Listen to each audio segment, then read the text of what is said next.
Welcome everyone. Sean Brewster here with Bodine Lennon once again. Today, Bo, we're talking about subjective assessment.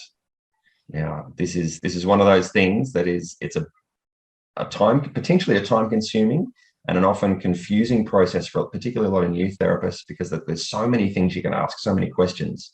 And I always come back to the idea that you talk to any experienced therapist and they'll all tell you that they did in the early part of their career a lot of physical assessment.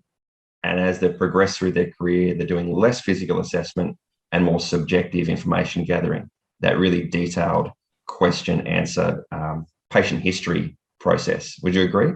Yeah, it's so valuable. It gives you so much information, you know, to get to that point where you're starting to figure out all of these associated factors or potential factors that may be associated in someone's pain presentation. So really understanding it and gathering a whole lot of information, and not just sort of allowing the patient to jump straight on the table. You know, if your subjective is taking less than 5, even less than 10 minutes, you're probably missing a significant piece of the puzzle. Absolutely. And I can remember in recent history patients that have come in for an hour consultation, and I've spent 45 minutes talking to them before we even get anywhere near treatment.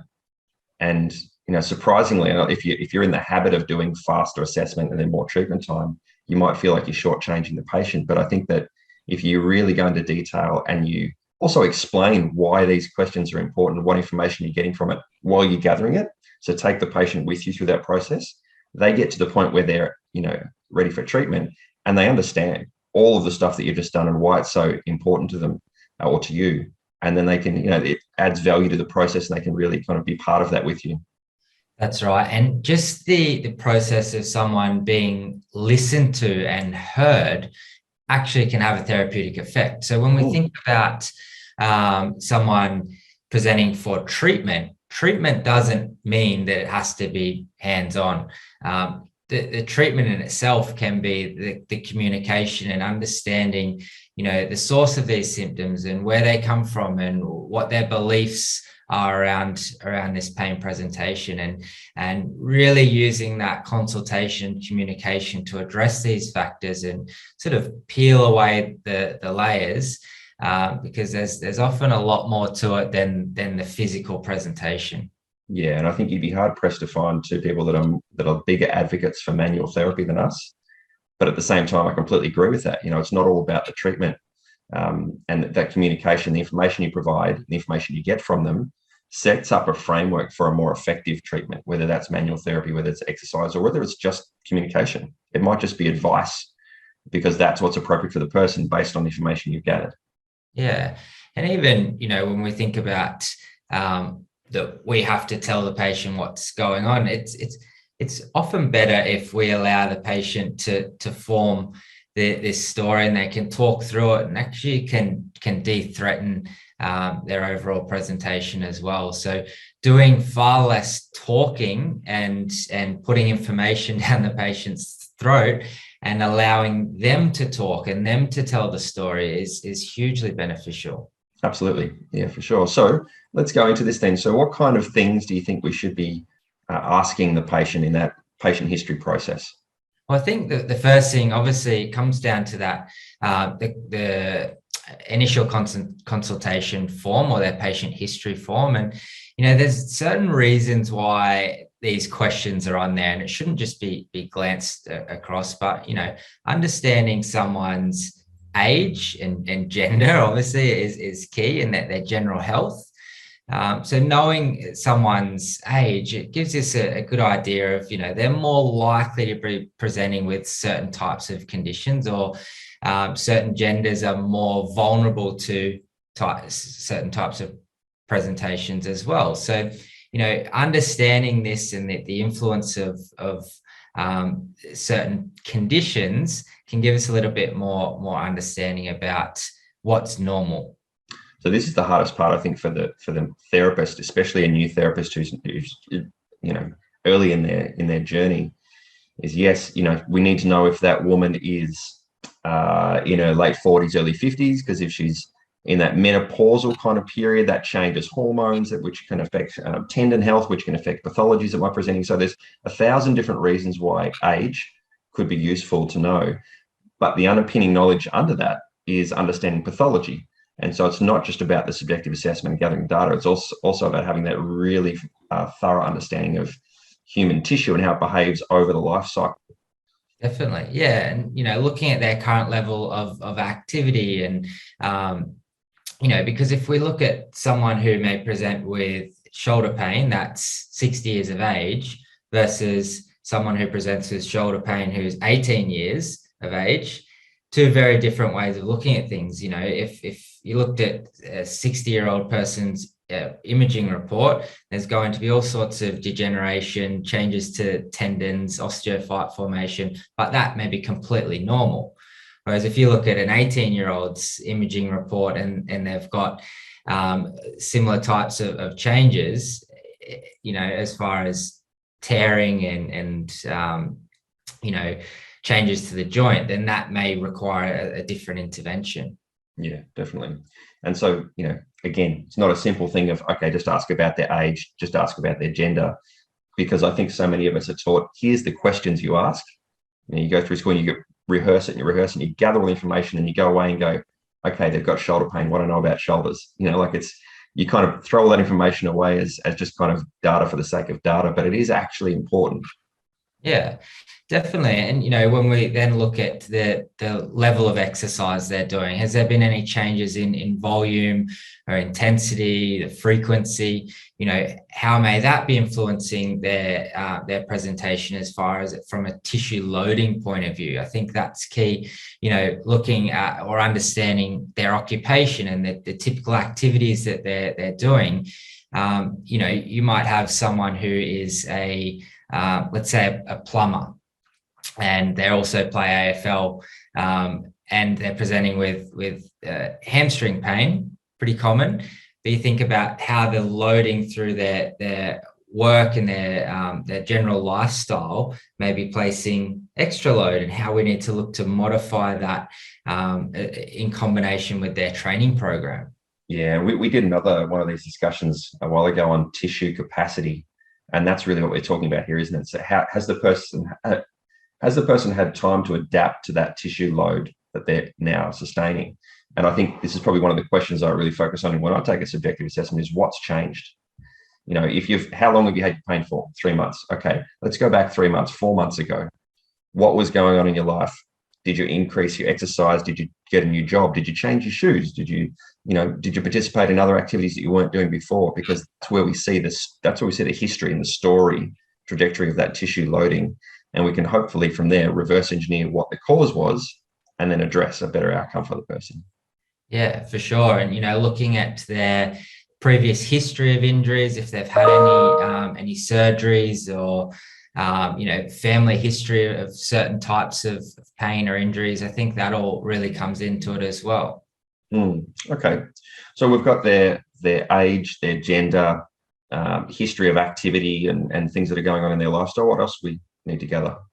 It might be medications. I think that's certainly a key factor. And you look at anyone that's in chronic pain as more likely to have more medications, or someone who's elderly is more likely to have at least one or more medications that they're on, and understanding how that may influence pain modulation and a range of other factors.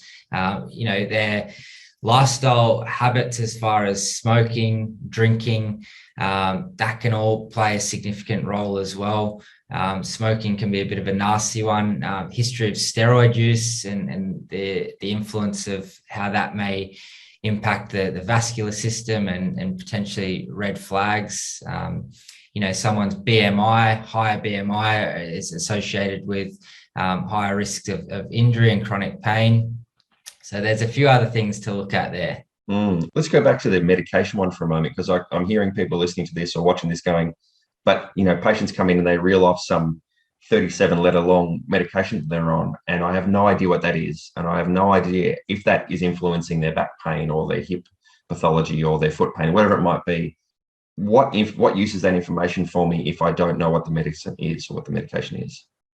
Oh, it's a good question. There are so many different types of medication out there, but I guess understanding how long they've been on it for, what their beliefs around that medication are, if they feel like if they weren't on it, would their pain be a whole lot worse?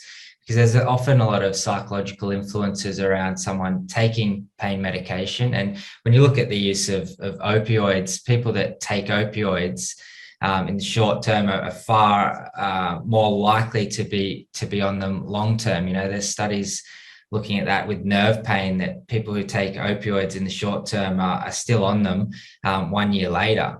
So, and we know the influence of opioid medication in overall general health, and how that can really influence a patient's overall well-being. Yeah, and I think that the other thing too, interesting or not interesting, useful to know, is about the different categories of medication. We've got opioid, we've got steroidal, non-steroidal, and all these different things. So with these different classes of medication, typically that we have lots of different types within those classes, or different names, different categories. But if you understand what a class of medication will do and the potential side effects of that, then you can go, okay, you're taking that particular medicine, that's a non-steroidal anti-inflammatory. Here's the potential side effects of that. Let's look at your symptoms. Does any of that match your symptoms? And if it does, well, then maybe we could be trying to treat something that's actually just an effect of the medication. And so, going to eMIMS online is probably a great place to start. eMIMS is just going to list every medication out there. It's going to give you all the side effects.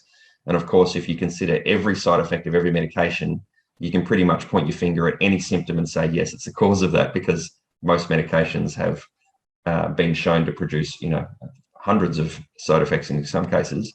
But it's the really highly commonly presenting ones that you want to look at.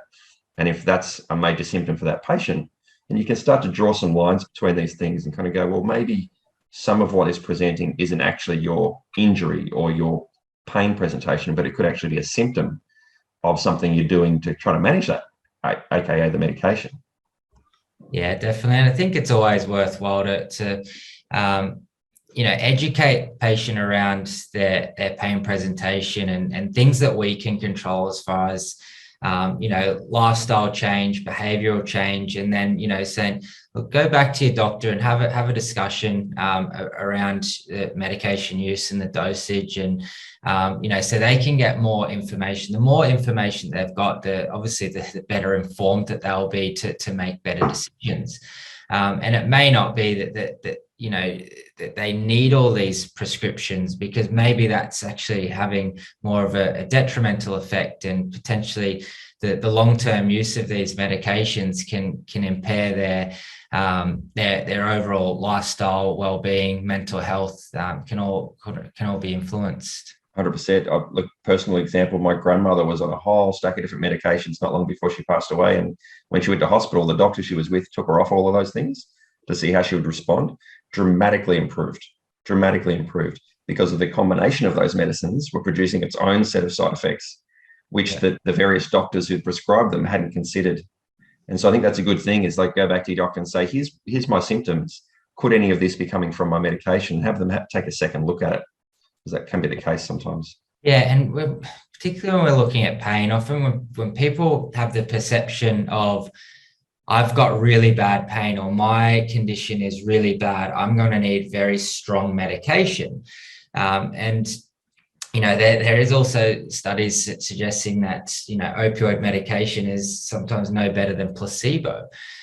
So yeah, understanding and educating the patient about pain is key, but the more fear and anxiety that they have around a particular pain presentation, or the seriousness of that pain presentation, often influences their beliefs around the severity of the intervention. So the stronger medication, or the higher need for surgery or more serious care. Yeah, no, for sure. That's good. Okay, so let's come back to our data gathering. So we've gone medications, we've looked at some other factors. What else do we need to ask our patients about? Well, I guess those lifestyle habits, like the use of alcohol and long-term alcohol, steroid use. What else are we thinking? Yeah, any sort of other drug use as well, maybe social drugs, and this can be a hard one to ask the patient as well. But whether they're using it for pain modulation or otherwise, I think it's quite useful in gathering their overall health. Mm. How important do you think those questions are when you've got somebody who comes in and they've got a sprained ankle? You know, something very mechanical, very obvious in its cause, and you're asking them questions about past history, things that don't seem to be related to that particular injury. Yeah, well, yeah, it is a good question. But, when we think about their coping strategies around pain, if they're using drugs or alcohol to cope with their symptoms, then that could be a potential flag that we'd need to address. And, acute injuries can turn into chronic injuries. We've also got to think about, the influence of an acute injury, whether it be a sprained ankle, but how does that affect their overall well-being, their life, their fears around the potential problems associated with that, withdrawal from sport or missing out on sport. This all does come into it, whether it be acute or chronic. I think that the questions are all certainly worthwhile looking at, but some questions may not be appropriate for all people. But we've got to think about is that playing a role as well? Yeah, and I think that's the beauty of the health history form is we get a nice little snapshot, but often patients won't really elaborate on things. They'll see, that list of the 20 boxes, please tick the ones that are appropriate to you, and they'll go, oh, quick scan, medication, yep, tick, diabetes, yep, tick. And then you'll come back and focus on those things, but it's pretty easy to overlook the things that they may have overlooked. 100%. And that's where you'll see a symptom or a clinical feature of their presentation and go, well, that doesn't make sense, but it could be that they left something out too, which is why that history taking process is so important, the conversations we have. Yeah, and we don't have to know it all either. It can be, tell me a bit more about this medication, or tell me a bit more about your, you've ticked history of injury or your family history of a certain condition. Tell me a little bit more about that. Yep. Those open-ended questions is key, really allowing the patient to talk and tell their story. And we get a bit more of a picture. And often they'll say, as soon as we prompt them, then, well, it was actually this, and this. And they'll give us a whole lot more information. So yeah, even having, short pauses, and it doesn't always need to be us trying to keep that conversation going. Short pauses can promote people to talk that little bit more. Yeah, no one likes an uncomfortable silence. We'll typically try to fill it, and that will often promote the patient to just give you a bit more information because they think you're searching for something and they don't want to have that pause. So it's a useful technique. I think it's good. Yeah, definitely. Yeah. Yeah. Tell me more about that. And then. Yeah, tell me more about that. Expand on that for me. Yeah. Yeah, which is the opposite of, I think, that probably most of their experiences in the medical, industry or profession. So if they go to see your classic doctor, who's going to have on average 7 minutes with them, and that, I can't remember the exact stats, but it's something like most patients get to about 21 seconds before they get interrupted. Yeah. Somewhere in that range. So that's disgraceful when we think about a patient who's maybe got a very complex presentation, there's got a whole history of information they want to provide, and they get to a third of a minute before the doctor's saying, okay, got it, right, next thing. That's right. And, back to those medications, it's easy for them to write a script and I'm not trying to blame doctors at all, but, in that, you're right, it's about 7 minutes of a consultation, or it's less than 10. And once it goes over that, the price goes up.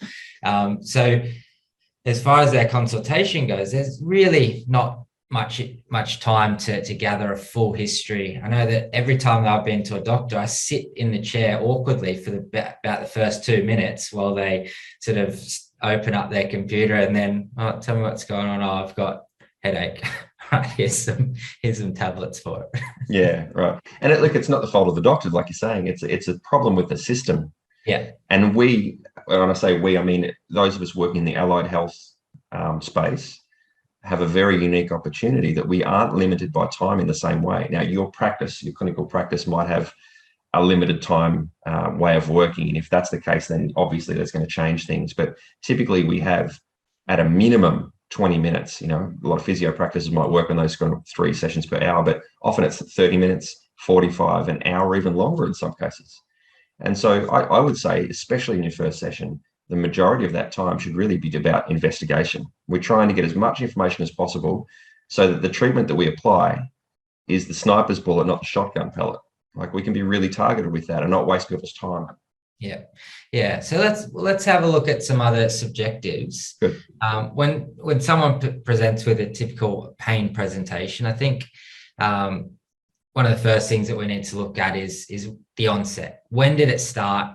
Was there a specific mechanism of injury, or was it more of an insidious onset that, you know, gradually came on over time with an unknown cause?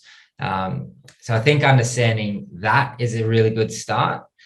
Looking at the level of irritability. So, you know, how much does it take to provoke those symptoms, and how long will those symptoms last for when they do come on?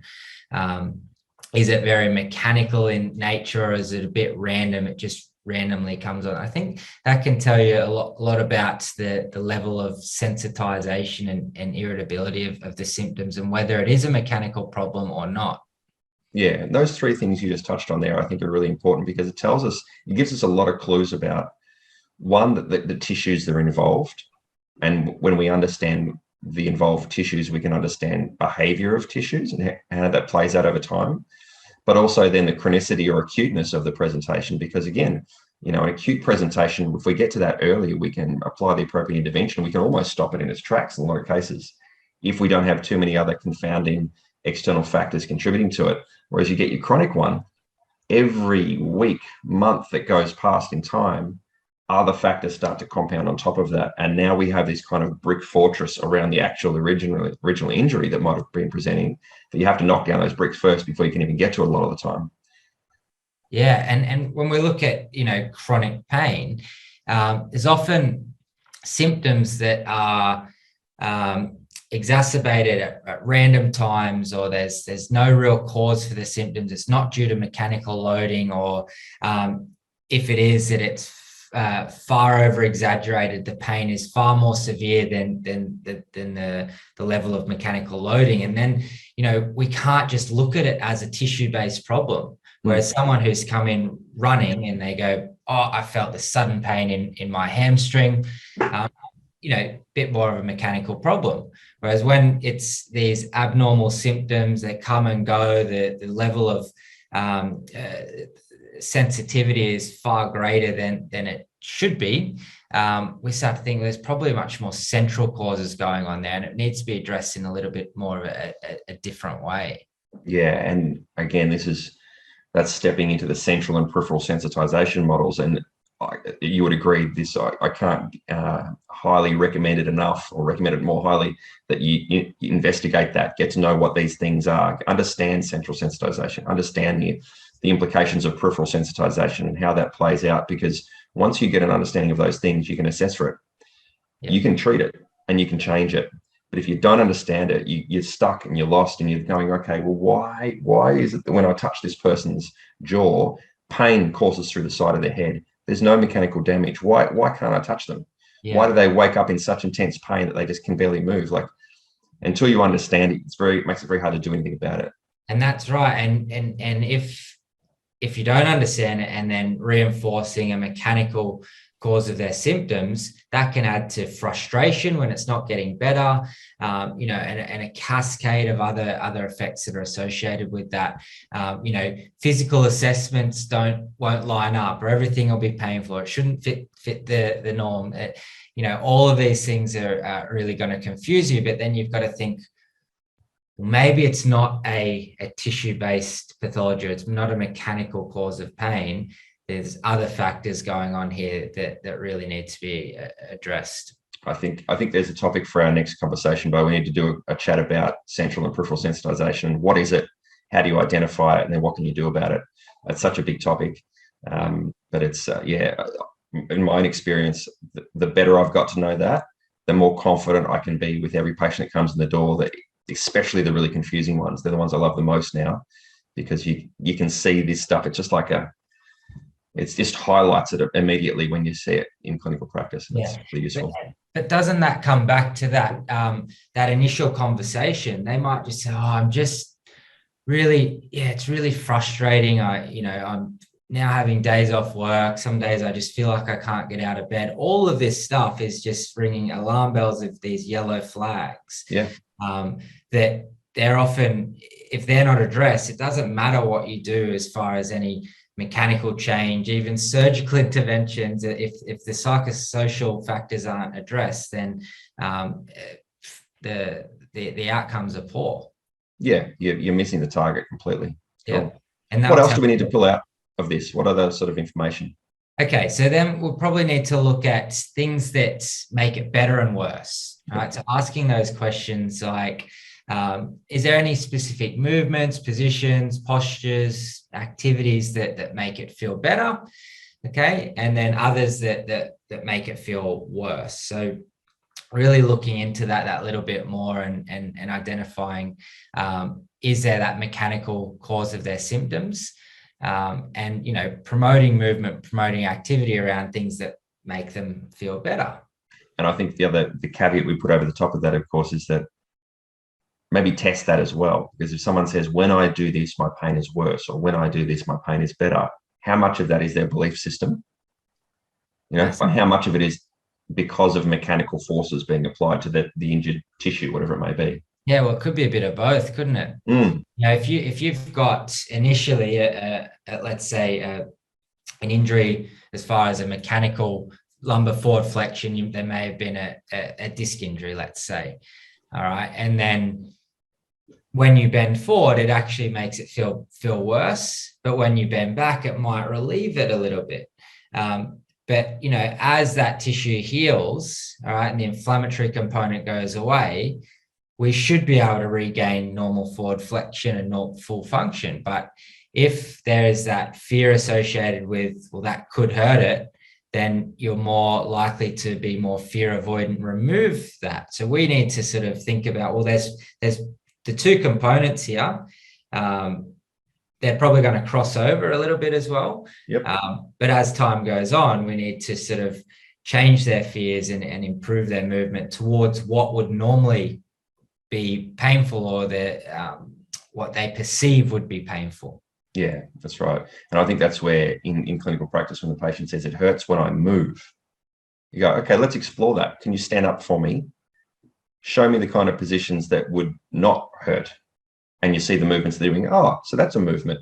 So that movement doesn't hurt. And then by them recognizing that movement doesn't hurt, they start to reduce the fear around all movement hurting.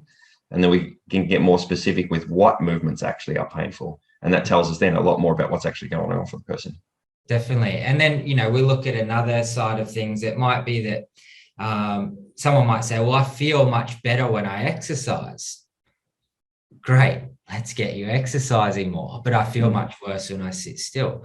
Okay. So that gives us an idea. And then, we might look at other conditions such as tendinopathies. They'll often feel better when they exercise, but they'll feel much worse the next day when they first get out of bed. So that's more of a mechanical loading-based presentation, but that can give us more understanding about the health of the tissue and the volume and the load that's going through that area. Yeah, for sure. Great. Is there anything more? Because I know we could talk all day. I think you could ask 1,000 questions, right? You could ask 1,000 questions. And when it comes down to it, I think especially if you're new to this, you want some kind of framework to work from, right? Because if you just go, I'm just going to ask all the questions that I could possibly think of, you end up asking questions for the sake of questions. Yeah. Well, yeah, I mean, there is a lot more to go through, but understanding that specific location of pain. Is it a local pinpoint spot, or does it refer, or does it radiate? What type of pattern is it following, and what are the symptoms associated with that? Is it sort of a sharp shooting, tingling, burning type of symptom, or is it a diffuse non-specific pain, or is it painful right on the spot? All of these things will give us a bit better understanding, but the underpinning knowledge of how different types of conditions and tissues tend to behave, that will start to line up with these types of symptoms. Yeah. So again, it comes back to our understanding of pathology, right? We need to have that. And so you can't just be taught to take a history and assume that that will help you understand the presentation. You have to understand the presentations and then know which questions point to each of those presentations. Yeah, for sure. Yeah.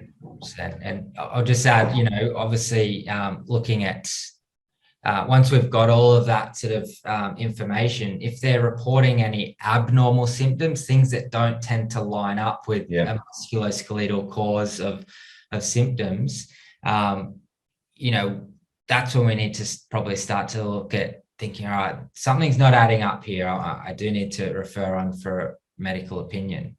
Yeah, that's right. And we don't have to have all the answers. I think you said that earlier. We don't have to know everything. Yeah. And if you ask a question and you get some information and so let's just say you find out 5 really useful things about them and one of them makes no sense whatsoever, but it's a very obvious thing in their history, we can't join that dot to anything. Well, then we either have to ask more questions or we have to ask for help. Yeah. And that's a perfectly reasonable and logical, and it's the right thing to do for the patient. And we can't always fit something into a musculoskeletal framework when it may not be. There's certain conditions that masquerade as musculoskeletal conditions when they may be something far more sinister. Yep. And if they're continually treated as a musculoskeletal condition and those symptoms are just coming back, no matter what intervention, that's got to make you scratch your head and think, all right, something's not right here.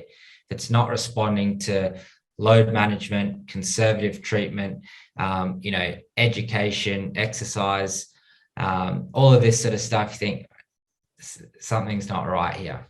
No, that's right. And we've talked about over-servicing patients before, and the easy trap that we fall into as clinicians of going, okay, I've got a hammer, everything has to look like a nail. We say that 1,000 times, but it's if someone presents with shoulder pain, but at the same time they're getting issues with their heart, well, could that be referred pain from an organ? We're assessing that shoulder all day long and really not coming up with any answers. And it's very easy to just kind of string that patient along. They potentially get worse and worse and worse in the process, like you were saying. Definitely, yeah. It's so important. I'd rather refer someone off and be wrong, or them being completely cleared. At least then we can say, all right, great. We've now ruled out any of these red flags. We can proceed with conservative management. Yeah. So I think that's quite useful. Yeah, for sure. So, but if you are, again, I'll keep coming back to what if you're a new therapist, because this is the hardest thing as a therapist, being really good at this and efficient at it, not just asking the right questions, but being able to record it all as well. I know when I was at school, we were taught, and I have taught since, a lot of different types of acronyms you can kind of follow. If you go right back to the basic kind of massage training, we were probably taught SOAP or ASTA, subjective, objective analysis plan, assessment and so on. So we've had some more complex ones develop over time. I think I used one called LOT Radiop. You were talking about one called, what was yours? OPPQRST. Yep. Talk us through that one. So looking at the onset, provocation, and palliative. So what makes it better or worse? Mm-hmm. Then you've got the quality of the symptoms. Okay. Then we've got radiation for R. What's that? RS is the site. So the location of pain, and the timing, how often it comes on, how frequent, how long that lasts for. So I think that gives you a little bit of a good clinical picture. Do you want to talk us through the one that you're talking about? The LOT Radiop. Yeah, look, there was, rather than going to too much detail, because it's essentially the same thing. We've got LOT Radiop. There's another one called Socrates. There's probably about a dozen or more of these things. They essentially all hit the same targets. Yeah. But the key thing is find one that you're comfortable with. Stick to it, because it allows you to not miss anything. Yeah. But I should also say, if you follow one of those questions are related to pain typically. Yeah. And that's not the whole picture, is it? That's the first part of our conversation was around history and psychological red, yellow and orange flags and a whole bunch of other factors. So yeah, find one of those acronyms to follow, but recognize that that's only going to be part of the information you need to gather. Yeah. And so just on that, and it can be hard starting out when you're going through this, don't make it an interview, as far as looking at your piece of paper and going, okay, location of where is your symptoms? Okay, write it down. You want it to be conversational, when and I won't even have notes in the treatment. I won't be writing anything because I want very patient-centered focus. I want them to have my full attention and not writing down or typing anything. It's very disjointed. So, asking them these questions and allowing that conversation to take you. And tell me a little bit more about that.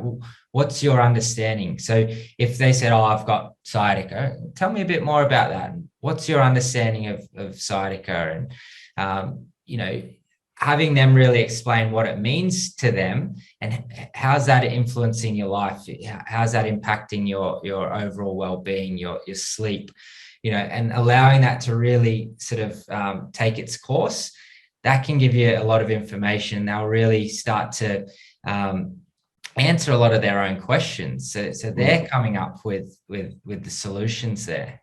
Yeah, and I think that conversational style interview rather than interview for the sake of gathering data is important too, because if you're talking to someone in a conversation, you're more likely to expand on ideas and give more detail. Whereas if someone's got a pen and paper or a computer open and they ask you a question and they're waiting for your answer, you'll try to give it to them in a very succinct, very short, easy to write down manner. You'd say, yes, it hurts when I do this, as opposed to, yeah, sometimes it's like this, but other times, because you don't want the patient, you don't want the therapist, the doctor, whoever, to be writing 1,000 words. But really, the 1,000 words is where the color comes from.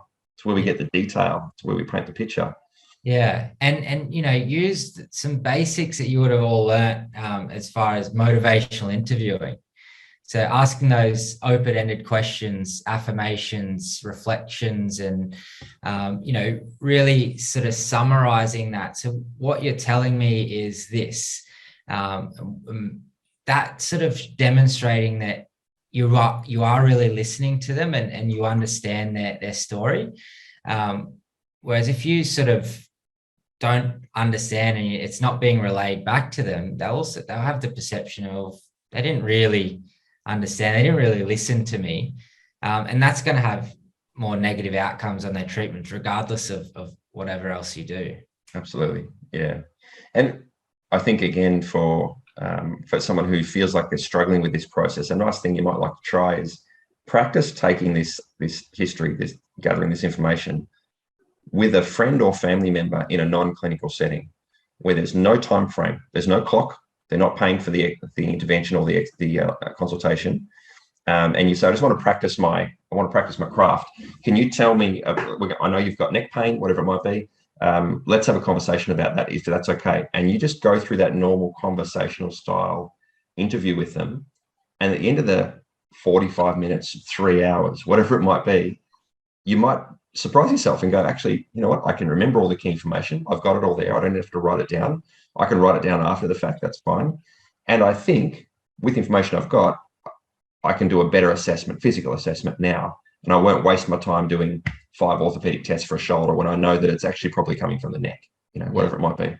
Yeah, and rather than sort of jumping to a conclusion early on and then, putting all this information onto them to say, well, this is what it is, and a very mechanical sort of explanation.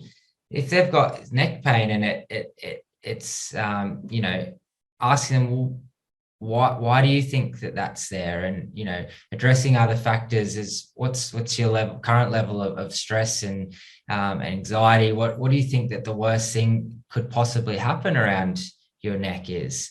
And you'll find some people often jump to these drastic conclusions. Is like, I'm really worried that it's just going to get worse with movement and potentially compress on a nerve, and then I won't be able to use my arm anymore. And this sounds a bit crazy, but there's a lot of survey studies on patients' influence and interpretation of symptoms, and they can have this catastrophic sort of connotations to what's potentially going on. So we need to identify this and then see if we can remove some of these negative beliefs associated to it. And a lot of that really comes from just asking them rather than giving them information. So Yeah, I like that idea of, practicing it on someone else. It's often hard, let's say with a partner, to tell them, for them to take on board what you think is going on. But if you make it their idea and they come up with that story, you can start to really put that back on them and say, does that sound like I'm getting the full picture? Oh yeah, you really understand me. You really. Yeah, and that's where the interview, the assessment process becomes the treatment, isn't it? Yeah. One should sort of merge into the other, and they should sort of swap as the consultation goes on. It shouldn't be, okay, I finished gathering information, now I'm going to do my treatment. Yeah. And here's the advice afterwards. The advice should come during and after, and as an ongoing thing. So it's, I think there's a few different strategies you can apply, but the hardest thing, of course, is when we're taught to go through a mechanical process. When we're in our undergraduate program, here's the questions you've got to ask. You have to ask every single one in this order. And then you have to do a physical assessment. Then you have to design a treatment, and then you have to get it consent, and then you have to deliver the treatment. Then you have to do a follow-up assessment. Then you have to develop a plan ongoing. And of course, we have to start learning somewhere. But really, over time, what will happen is all of those things merge into one process. Yeah. And you'll get 3/4 of the way through a treatment and stop and go, let's assess this other thing. Let's have a conversation about this. I agree. And, we probably shouldn't even put our hands on someone until we think that we've got absolutely everything that we need. And then when we do put our hands on that patient, that gives us an opportunity to find out and ask more questions. So it's really sort of that layered process of, get as much as we can, but that only gives us an opportunity to ask more. Often with most tests, it's to sort of rule out things. They've got a much higher sensitivity than a specificity, meaning that they're better at telling us what the condition isn't. So once we rule everything out, then it gives us a bit better understanding of what may be going on. But when we look at any pain presentation, it is often multifactorial and complex, and just jumping to a single cause or reasoning for that is often a little bit one-dimensional. So we've got to get all of this information together. Absolutely. It's a big thing. Hence this very long conversation that we're having right now, right? We could probably make this a 4-hour recording because there's so many factors to it. But hopefully those who have watched and listened have taken away some of the key questions. Understanding the framework to kind of deliver those questions and to get the answers is not as robotic or as scripted as maybe we might have been taught to do. And that realizing that once you get the information, you're like a detective, right? You're just gathering clues. And in the process of gathering those clues, you find out that you need to ask more questions and more questions. And then you've got this big bucket of information to be able to then go, right, I'm going to decide to do this thing or that thing or whatever with that information, rather than a couple of quick orthopedic tests and go, right, it's looking like this problem, I'm going to go and treat that. Yeah, we've got to really look at all that and sort of think, well, what are their behaviors, their thoughts, beliefs, emotions surrounding this? And, as far as changing someone's chronic pain presentation, we have to look at changing their lifestyle and their behaviors, their thoughts, which can contribute to their emotions and their mood, and not just focus on one thing. This is very soft, fluffy talk coming from a manual therapist, but you recognize that, right? But it's true. It is true. And the more experience we get at this, the more we realize it's not just about poking and prodding bodies and stretching things and pushing things. It's the person, the human being is a complex machine. It's a complex creature. Otherwise, we would be able to shorten this talk down to 5 minutes and tell you exactly what to do, but we can't. Here's the 7 questions. Yep, that's it. It's not like that. Yeah. No, exactly. Great. Well, in all of that, hopefully our listeners and viewers have taken some things away. I wouldn't be surprised if people need to go back and maybe listen to this a couple of times and kind of get the key bits out. But hopefully it's been valuable for everyone who's been tuning in. And don't hesitate to reach out, send us an email or a message. This is an interesting topic, and it's not an easy one, but let us know if you have any questions or if we need to do a follow-up part 2. Definitely, and one of the things we like to do is talk about this stuff, right? So more than happy to get questions at any time. So that's great. All righty, we'll leave it there then. Yeah, cheers. Great. Thanks a lot.